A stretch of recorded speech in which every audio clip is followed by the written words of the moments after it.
এই ভবন আমরা স্থাপন করব। যদি বললেন যেহেতু এখন কোনো সংসদ সদস্য নেই, আমাদের মাননীয় জেলা প্রশাসক এবং নির্বাচন কমিশনার মহোদয় সুন্দর একটা এবং আমাদের বিএম কলেজ এবং জেলা স্কুলের প্রধান শিক্ষক এই সদস্যদের সমন্বয়ে একটি কমিটি আছে। আমি আপনাদের এই ভবনের যাতে উদ্যোগী সম্প্রসারণ হয়, আমি মাননীয় জেলা প্রশাসকের মাধ্যমে আমার পক্ষে যতটুকু করার আমি সর্বাত্মক চেষ্টা করে এটি কার্যকর করতে পারি।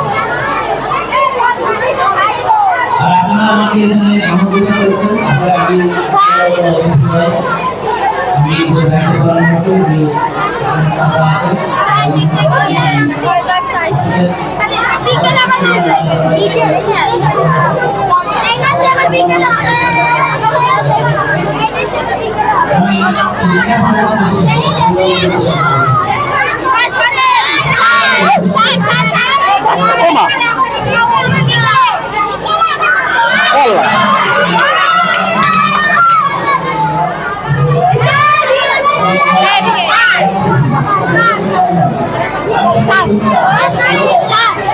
ভিডিও করতেছেন স্যার